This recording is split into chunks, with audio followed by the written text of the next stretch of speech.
গতিকে আৰু হয় সেই মানে ৱেব চিৰিজ আচলতে কি সেই প্ৰচাৰটো আচলতে এইটো কেনেকুৱা ধৰণৰ এইটোৰ পৰা কি লাভৱান হয় এইটো ৱেব চিৰিজ আৰু মানে সেই ট্ৰেন্সটো যদি আমি বুজাব পাৰো সেই প্ৰচাৰটো আচলতে প্ৰচাৰৰূপে হ'ব লাগে সঠিকভাৱে হ'ব লাগে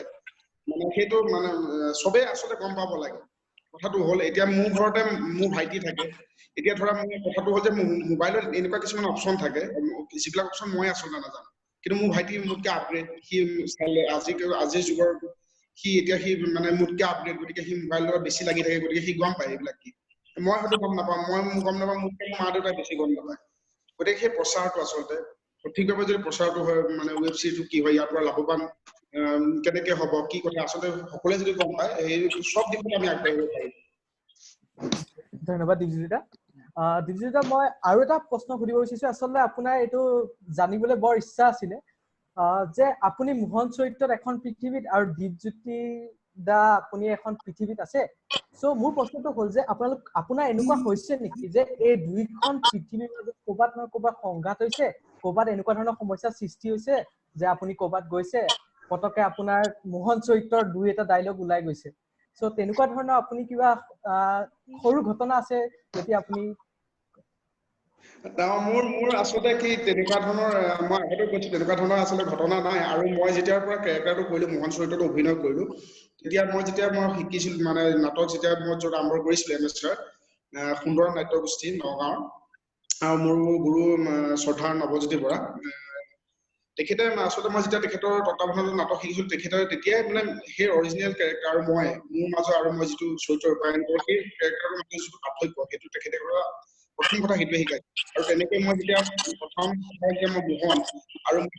তাৰ মাজত যিটো পাৰ্থক্য মই আগতে বুজি লৈছিলো মানে গতিকে মই কেমেৰাৰ ৰোল হোৱাৰ পিছতে সদায় মোহন চৰিত্ৰটো আৰু মই যেতিয়া মনিটৰ কৰো ৰিহাৰ্চল কৰো যেতিয়া আমি শ্বট দিওঁ ৰিহাৰ্চল কৰিলে আচলতে মোৰ এইটো অভ্যাসেই হৈ গ'ল মই দীপজ্যোতি হৈ ৰিহাৰ্চল কৰো আৰু যেতিয়া কেমেৰা ৰোল হয় কেমেৰা শ্বট লয় তেতিয়াহে মই মোহন হৈ পৰো আৰু মোহন যেতিয়া এইটো মানে সাইকোলজি প্ৰব্লেম থাকে আৰু যেতিয়া কাট হয় তাৰ পিছত মই একদম মোহন হৈ থাকিব নোৱাৰো আৰু তুমি যদি মোক এনেকে এটা এইটো সাইকোলজিকেল প্ৰব্লেম চাগে মোক যদি তুমি এনেকে এইটো মই টি চাৰ্ট পিন্ধি আছো তুমি যদি মোক ডায়লগ মাৰি দিব দিয়া মোৰ পাৰফেক্ট একো নহয় আৰু মোক যদি তুমি সেই মোহনৰ টি চাৰ্ট সেইটো মই সেইকাৰণে তুমি চাগে দেখিছা মই 5 বছৰত খুব বেছি 7-8টা মান টি চাৰ্টে পিন্ধিছো তাৰ বাহিৰে মই বেলেগ পিন্ধা নাই আৰু সেইকেইটা টি চাৰ্ট পিন্ধিলেহে আচলতে মোক মোহন লাগে আৰু তুমি যিটো সংঘাতৰ কথা ক'লা সেইটো সংঘাত মানে তেনেকুৱা নহয় আমি যেতিয়া শ্ব' বিলাক কৰিব যাওঁ বিভিন্ন জেগাত বিভিন্ন অনুষ্ঠান কৰিব যাওঁ তেতিয়া মানে কে ছাৰে মই একেলগে শ্ব' কৰো আৰু মানে সৰু ল'ৰা ছোৱালীবিলাক সদায় সাজু হৈ থাকে মোক লগ পাবৰ কাৰণে আৰু প্ৰথম আহি পেলাই সৰু ল'ৰা ছোৱালী ভাবে কি মোহন আহিব মানে সেই চিৰিয়েলৰ কেৰেক্টাৰ মোহনটো আহিব বুলি ভাবে আৰু যেতিয়া মোক নৰ্মেল অৱস্থা এনেকে দেখে তেখেতে মানে একদম বিৰাট আপছেট আৰু তেনেকুৱা ভাল নালাগে আৰু তেনেকুৱা হয় কি যেতিয়া কে ছাৰ বহি থাকে কে ছাৰ নমস্কাৰ ভাল নাই এনেকে কয় আৰু সৰু ল'ৰা ছোৱালীক যেতিয়া মই কওঁ ঐ মই যে দম দিওঁ তেহেঁতে মোক উল্টাই বেছি দম দিয়ে ঐ কি হ'ল বোলা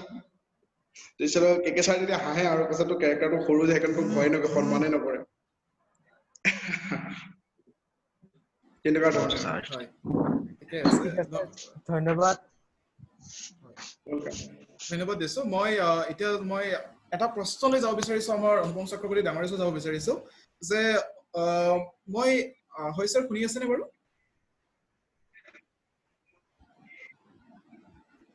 হয় মাতটো অলপ ফাটি আহিছে কওকচোন হয়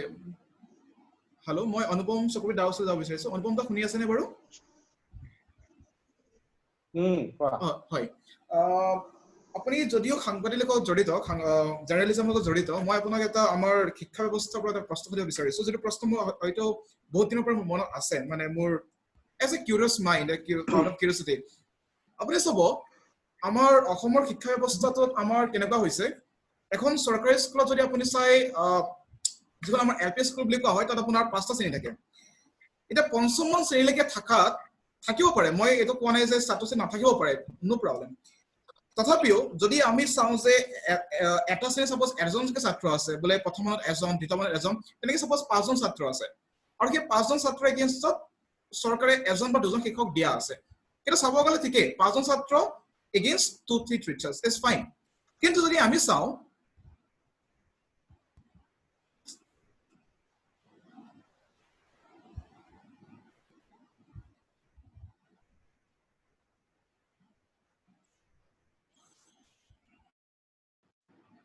হেল্ল' ক্ষমা কৰিব মোৰ নেটৱৰ্কটো দিগদাৰ দিছিলে শুনা পাইছেনে বাৰু এতিয়া হেল্ল' হয় শুনা পাইছেনে বাৰু এতিয়া ধীৰজিত শুনিছা শুনিছো শুনা পাইছেনে বাৰু ধীৰজিত হয় শুনা পাইছে না আকাশ শুনা তোমাৰ পাই ভয়েসটো আছো ভালকে অহা নাই আৰু প্ৰশ্নটো ক্লিয়াৰ নহল হেল্ল' ভয়েসটো ক্লিয়াৰ হোৱা নাই ওকে এটা শুনা পাইছে ওকে এতিয়া আহিছে ওকে ফাইন প্ৰশ্নটো এবাৰ ৰিপিট কৰি দিবা প্লিজ মই ৰিপিট কৰিছো হয় মই এইটো প্ৰশ্ন সুধিব প্ৰশ্নটো বিচাৰিছো ৰিপিট কৰা হয় কৰিছো যে অসমৰ মই যদি চাওঁ আমাৰ সাপোজ মই ধৰিছো আমাৰ লোৱাৰ প্ৰাইমেৰী স্কুলত 5জন ছাত্ৰ আছে কিন্তু 5জন বেলেগ বেলেগ শ্ৰেণীৰ এজন পঞ্চম মানৰ এজন দ্বিতীয় মানৰ এজন তৃতীয় মানৰ তেওঁলোকৰ কি চৰকাৰে কি কৰিছে যে তেওঁলোকে চাইছে কিমানজন ছাত্ৰ কোনটো শ্ৰেণীত সেইটো চোৱা নাই তেওঁলোকে চাইছে স্কুলখনত কিমান ছাত্ৰ আছে যদি গম পাইছে বা স্কুলখনত 5জন আছে তাৰ এগেইনষ্টত এজন বা দুজন টিচাৰ দিছে এতিয়া মোৰ প্ৰশ্ন এইটো যে 5জন ছাত্ৰ এগেইনষ্টত দুজন টিচাৰ দিছে from statistical point of view it is obviously correct কিন্তু দুজন টিচাৰে 5টা শ্ৰেণী একেলগে কৰাটো সম্ভৱ হয়নে বাৰু চৰকাৰখনে এই কথাটো কিয় বুজি নাপায় যে এজন টিচাৰে যোনজনে ফাৰ্ষ্ট ক্লাছ 1ত পঢ়াইছে একেটা সময়তে ক্লাছ 2 এজনে সোমাইছে তেলে বাকি সিটা 3 4 5 বাকি গল তাত কোনে পঢ়াব এই যোনটো এনালজি বা এই যোনটো ষ্টেটিষ্টিকেল বা এই যোনটো ষ্টেটিষ্টিক্স এই কথাটো আমাৰ চৰকাৰে ইমান দিনৰ পৰা কিয় বুজিব পৰা নাই তাৰ উপৰি আমি দেখা কি কৈছে যে ইয়াৰ ওপৰত দুখ আৰোপ কৰা হয় সকলো শিক্ষকৰ ওপৰত মই মানিছো যে আমাৰ অসমৰ কিছুমান ক্ষেত্ৰত আমাৰ শিক্ষকসকলৰ দুখ আছে দুখ নাই বুলি মই কোৱা নাই মই স্বীকাৰ কৰিছো কিন্তু ইয়াৰ অৰ্থ এইটো নহয় যে অসমৰ প্ৰত্যেকজন শিক্ষকে নিজৰ দায়িত্বৰ পৰা দায়িত্ব গতিশীল কৰিছে আমি এনেকুৱা শিক্ষক দেখিছো যিসকল শিক্ষকে নিজৰ গোটেই জীৱন বিনা বেতনে অতিবাহিত কৰিছে তেনে ক্ষেত্ৰত চৰকাৰে নিজৰ শিক্ষা ব্যৱস্থাটো ডেভেলপ কৰিবৰ কাৰণে বা শিক্ষা ব্যৱস্থা উন্নত কৰিবৰ কাৰণে শিক্ষকক কিয় নিযুক্তি দিব পৰা নাই টেট পৰীক্ষা পাতিছে নো ডাউট কিন্তু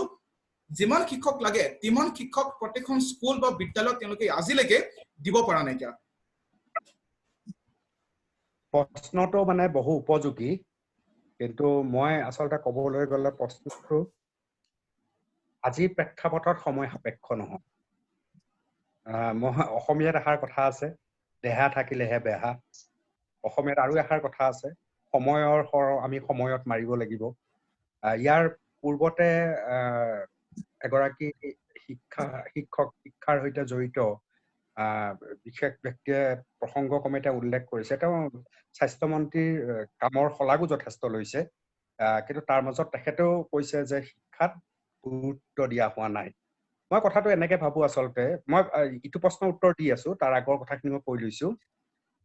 মানে দেহা থাকিলে বেহা সময়ৰ সময়ত মাৰিব লাগিব অসমত আচলতে আমি COVID-19 আজিৰ দিনটোৰ পৰাহে আটাইতকৈ বেছি টেন্স জীৱন আৰম্ভ হৈছে আপোনালোকে সকলোৱে গম পায় বঙাইগাঁৱত 4জনকৈ ৰোগী চিনাক্ত হৈছে আটাইতকৈ ডাঙৰ কথা সেই 4জন ৰোগী সাময়িক ৰোগী নেকি সেই প্ৰসংগটো আলোচনা হৈছে অৰ্থাৎ কোনো মাৰ্কাজৰ লগত সম্পৰ্ক নাই কোনো ট্ৰেভেল হিষ্ট্ৰী নাই এজন পাচলি ব্যৱসায়ী দুজন স্বাস্থ্যকৰ্মী এজনে ৰেলৱেত কাম কৰে আটাইবিলাকৰ COVID-19 হৈছে তাত আজিৰ দিনটোত এই দিনটোতে আজিৰ দিনটোত অসমত আটাইতকৈ বেছি কৰোনাৰ প্ৰত্যাহ্বান আজিৰ পৰা আৰম্ভ হ'ল এনে পৰিস্থিতি আৰু পৰিপ্ৰেক্ষিতত যেতিয়া যিহেতু আমাৰ অসমীয়া ভাষাৰ কথা আছে যে দেহা থাকিলেহে বেহা প্ৰথম প্ৰাসংগিকভাৱে আমাৰ দেহাটো আমি বচাই ল'ব লাগিব ইতিমধ্যে ভাৰতৰ পৰা কোৱা হৈছে যে অহা এমাহ বা দুমাহ অসমৰ কাৰণে আৰু ভয়ানক পৰিৱেশ আৰু পৰিস্থিতি এনেকুৱা পৰিস্থিতিত স্বাস্থ্যমন্ত্ৰী ডক্টৰ হিমন্ত বিশ্ব শৰ্মাই 100% স্বাস্থ্য বিভাগত হাত দিছে হয় তেওঁ শিক্ষামন্ত্ৰী শিক্ষা বিভাগৰ দায়িত্ব দিব লাগিছিল কিন্তু তেওঁ মন কাণ দিব পৰা নাই মই ভাবো যে এই সময়খিনিত আচলতে প্ৰথম কথা আছিল স্বাস্থ্যমন্ত্ৰী ডক্টৰ হিমন্ত বিশ্ব শৰ্মাই শিক্ষা বিভাগৰ দায়িত্বটো আন এজনক দি দিব লাগিছিল যে সমান্তৰালভাৱে COVID-19 চলি থাকিব 100% সময় সংযোজন হ'ব লাগিব গতিকে মই শিক্ষা বিভাগত চকু দিবলৈ মোৰ হাতত সময় নাই গতিকে মই আন এজনক সেই দায়িত্বটো অৰ্পণ কৰিছো তেওঁ শিক্ষাৰ বিভিন্ন দিশ এইখিনি সময়ত তেখেতে কোৱাৰ নিচিনাই যে COVID-19 সন্ত্ৰাসটো যুঁজিবই লাগিবই তাৰ লগত শিক্ষাটো অলপ আনুষংগিকভাৱে চলি থাকিব লাগিব দেহা থাকিলে বেহা দেহাৰ কাৰণে 100% স্বাস্থ্যমন্ত্ৰী ডক্টৰ হিমন্ত বিশ্ব শৰ্মা হ'ব লাগে আৰু বেহাৰ কাৰণে অকমান তেওঁ শিক্ষা বিভাগটো এইকেইদিন অন্তত কাৰোবাক দায়িত্ব এটা দি দিব লাগিছিল যাতে স্কুল পৰ্যায়ত কেনেকৈ এডুকেশ্যনটো শিক্ষাটো আমি আগবঢ়াই নিব পাৰো এই সম্পৰ্কীয় চিন্তা চৰ্চাবিলাক প্ৰয়োজন আছিল শিক্ষা আৰু স্বাস্থ্য দুটাকৈ গুৰুত্বপূৰ্ণ দায়িত্ব তেওঁৰ আছে আৰু 100% অসমৰ ইমূৰৰ পৰা সিমূৰলৈ তেওঁ দৌৰি আছে এনে পৰিৱেশ পৰিস্থিতিত শিক্ষাৰ গোটেই মানটো তললৈ নামি অহাৰ সম্ভাৱনাই অধিক সেইবাবে দেহাৰ কাৰণে তেওঁ যুঁজক দেহাৰ কাৰণে তেওঁ আমাৰ মগজুৰ বিকাশৰ কাৰণে তেওঁ আচলতে এই দায়িত্বটো আনৰ হাতত অৰ্পণ কৰিব লাগিছিল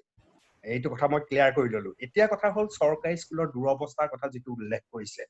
প্ৰথম কথা হৈছে যে চৰকাৰী স্কুল সম্পৰ্কে কোনো ধৰণৰ অনুসন্ধান প্ৰণালীবদ্ধ অধ্যয়ন গৱেষণা অসম চৰকাৰৰ হাতত নাই সেইখন চৰকাৰ কংগ্ৰেছৰ হওক সেইখন চৰকাৰ বিজেপিৰ হওক প্ৰাথমিক চৰ্তত তেওঁলোকে অসমীয়া মাধ্যমৰ চৰকাৰী বিদ্যালয়ক এটা পৰ্যায়ক্ৰমে এটা স্তৰলৈ লৈ যোৱাৰ যিটো মানসিকতা সেই মানসিকতাই নাই দিল্লীত আপোনালোকে আমি গৰ্ব কৰি ক'ব লাগিব কেজৰিৱালৰ নেতৃত্বত যি ধৰণৰ দিল্লীৰ চৰকাৰী শিক্ষা ব্যৱস্থাৰ আমূল পৰিৱৰ্তন কৰিছে যাৰ কাৰণে আমেৰিকাৰ ৰাষ্ট্ৰপতিৰ পত্নীয়ে আহি পৰিদৰ্শন কৰি গৈছে এনেকুৱা ধৰণৰ অভূতপূৰ্ব ঘটনা সংঘটিত হৈছে অসমৰ শিক্ষা ব্যৱস্থা চৰকাৰী শিক্ষা ব্যৱস্থাৰ আমূল পৰিৱৰ্তনৰ কোনো ধৰণৰ চেষ্টাই কৰা হোৱা নাই গতিকে এটা ক্লাছত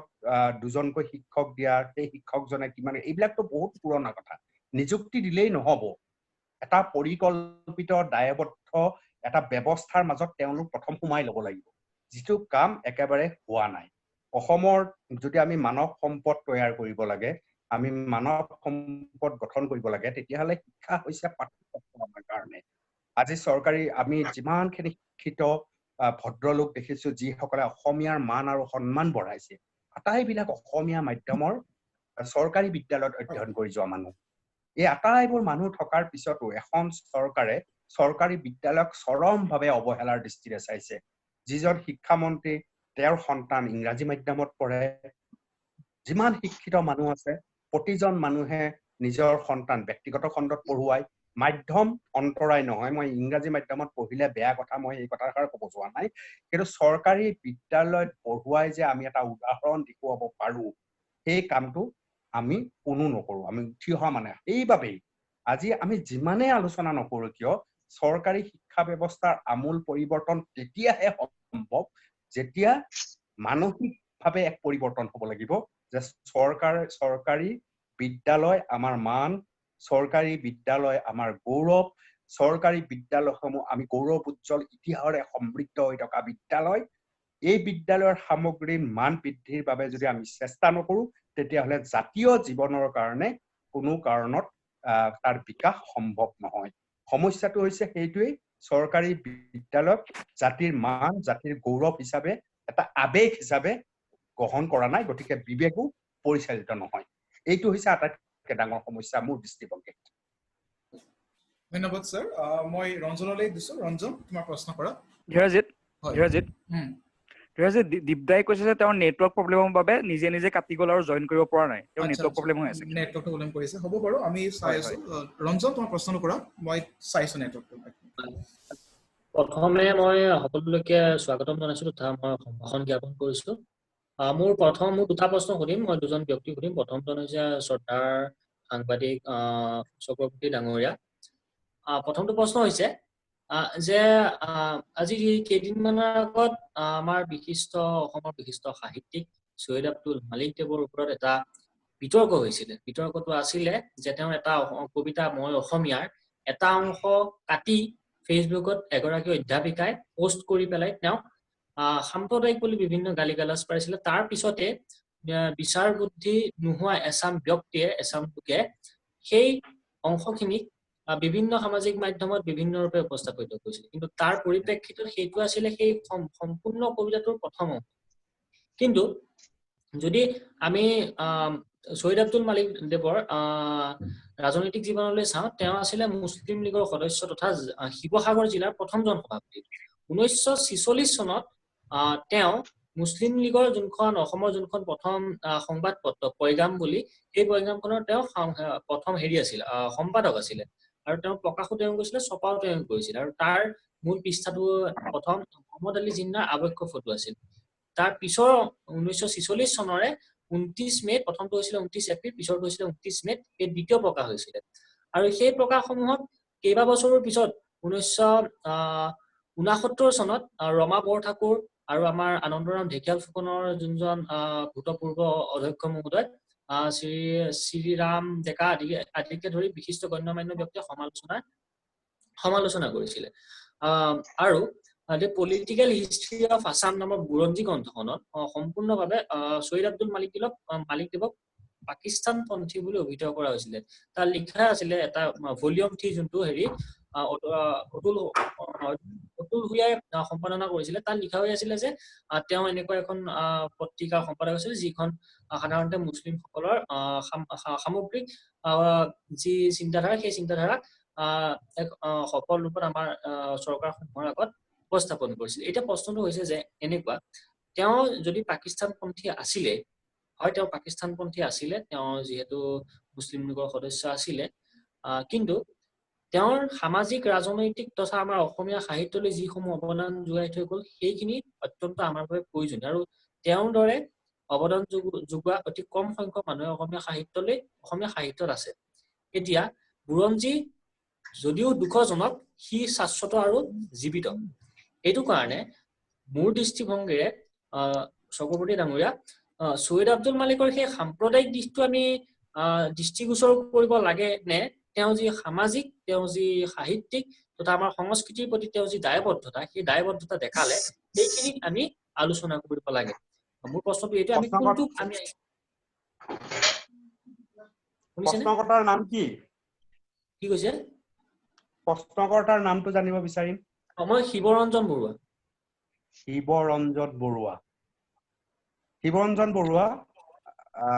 মই প্ৰথম এটা কথা কওঁ হয় এতিয়া যে কৰোনাৰ কথা আহি আছে COVID-19ৰ কথা আহি আছে হয় COVID-19ৰ এটা ডাঙৰ শক্তি হৈছে সেইটো তুমি বুলি কৈছো মই তোমাক তুমিও জানা ইয়াত কৈছে যে শৰীৰৰ প্ৰতিৰোধ ক্ষমতা বৃদ্ধি কৰিব লাগে হয়নে কৰোনাক যদি আমি প্ৰতিহত কৰিব লাগে তেতিয়াহলে আমি শৰীৰৰ প্ৰতিৰোধ ক্ষমতা বৃদ্ধি কৰিব লাগে এতিয়া শৰীৰৰ প্ৰতিৰোধ ক্ষমতা কেনেকৈ বৃদ্ধি কৰিব পাৰি এই সম্পৰ্কীয় আলোচনা ৰাষ্ট্ৰীয় আন্তঃৰাষ্ট্ৰীয় পৰ্যায়ত হৈ আছে বিভিন্ন ধৰণৰ বিভিন্ন কথাৰ মূল কথাটো এনেকুৱা ইয়াৰ এটা উল্লেখযোগ্য দিশ হৈছে যে আমি যদি মনৰ পৰা পজিটিভ কথা চিন্তা কৰো আমি যদি মনটো যোগাত্মক কৰি ৰাখো তে যোগাত্মক মনটোৱে মানুহক শৰীৰত প্ৰতিৰোধ ক্ষমতা বৃদ্ধিত সহায় কৰে হয়নে কথাটো হয়নে কথাটো যে যিকোনো পৰিৱেশ আৰু পৰিস্থিতিত যিকোনো টেনচনত আমি যদি যোগাত্মক কথা চিন্তা কৰো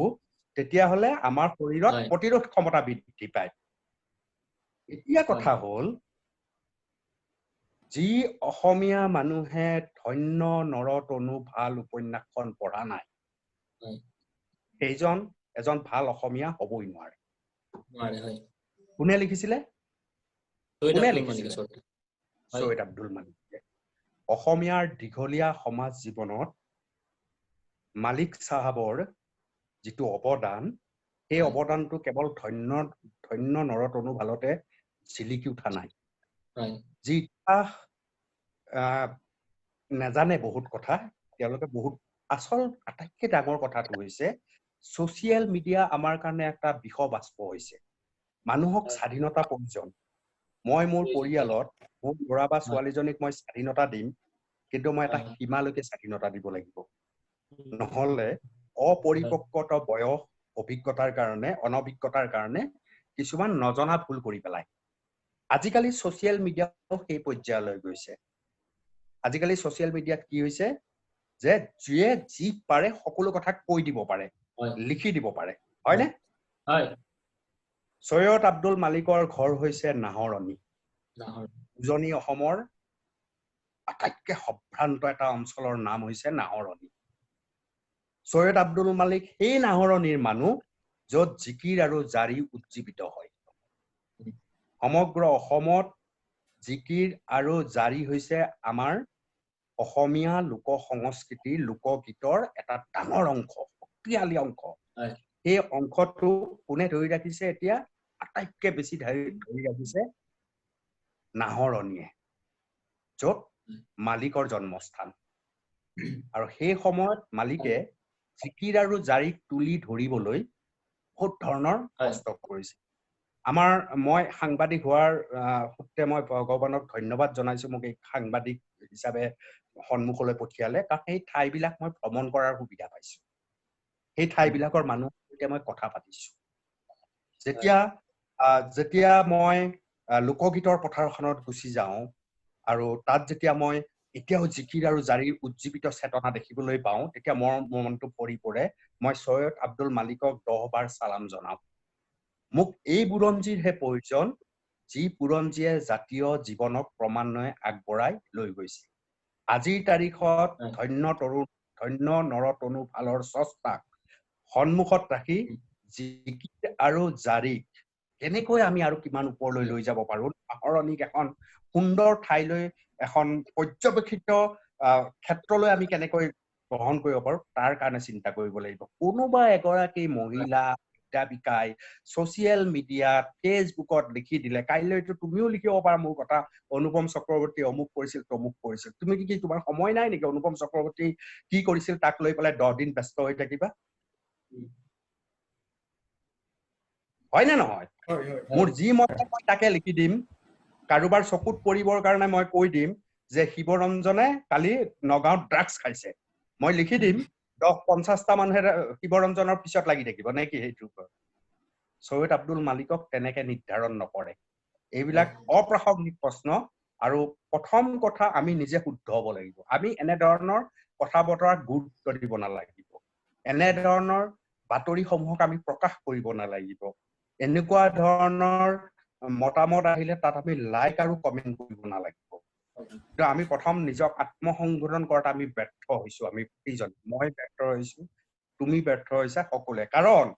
উত্তেজিত এনে কথাবিলাকত আমি লাইক আৰু কমেণ্ট দি ভাল পাওঁ। সামগ্ৰিক বিকাশৰ কথা যদি এটা লিখা হয়, তাত লাইক আৰু কমেণ্ট কমি আহে। অৰ্থাৎ আমি উত্তেজনা ভাল পাওঁ, আমি নিজৰ আত্মপ্ৰকাশ বেছি ভাল পাওঁ। সেই অভ্যাসটো যদি আমি সলনি নকৰো, তেতিয়াহ'লে আজি যিটো ডিবেট তুমি মোক প্ৰশ্নটো সুধিছা, এনেকুৱা শ প্ৰশ্ন তুমি সুধিয়ে থাকিব লাগিব আৰু মই উত্তৰ দিয়ে থাকিব লাগিব। সেইকাৰণে বিতুপন বৰবৰা, গল্পকাৰ বিতুপন বৰবৰাই বৰ ধুনীয়া এষাৰ কথা কৈছে, কোনোবাই জাবৰ এসোপা গোটাইছে, সেই জাবৰ সোপা মই লিৰিকি বিদাৰি তাত সোণ আছে নেকি বিচাৰি নুফুৰো, কাৰণ মোৰ সোণ মোৰ ঘৰৰ চাৰিওফালে আছে। মই জাবৰ খুচৰাৰ কোনো প্ৰয়োজন নাই। জাবৰ খুচৰাৰ দায়িত্ব মুৰ্গীৰ, মুৰ্গীয়ে খুচৰি থাকিব। ধন্যবাদ জনাইছো মই স্যাৰ। মই এইখিনিতে কথা কওঁ। ৰঞ্জন এক মিনিট। আপোনালোকে যদি বেয়া নাপায়, আমি আৰু প্ৰগ্ৰেমটো আৰু 20 মিনিট কৰিব বিচাৰিছো। আমাৰ একচুৱেলি আমি 1.5 hour ভাবিছো, কিন্তু যি কথাখিনি কথা পাতি ভাল লাগিছে, আৰু আমি 10 মিনিট প্ৰগ্ৰেমটো কৰিম। তাৰ কাৰণে আপোনালোকে আকৌ এবাৰ লগ ইন কৰিব লাগিব। আমাৰ এতিয়া টাইমটো ঠিক হৈছে, সো আমি আৰু জাষ্ট 10 মিনিট কৰিম। সেইকাৰণে আপোনালোকে আকৌ লগ ইন কৰক। মই বিদায় ল'লে অসুবিধা আছে নেকি? আপুনি বিদায় ল'ব বিচাৰিছে? স্যাৰ এটা প্ৰশ্ন আছে, লাষ্ট প্ৰশ্ন স্যাৰ। আপুনি থাকক স্যাৰ, 10 মিনিট। লাষ্ট প্ৰশ্ন আছে। 10 মিনিট স্যাৰ। ভাল লাগিব। হয়, ঠিক আছে স্যাৰ। আপুনি যিহেতু ক'লে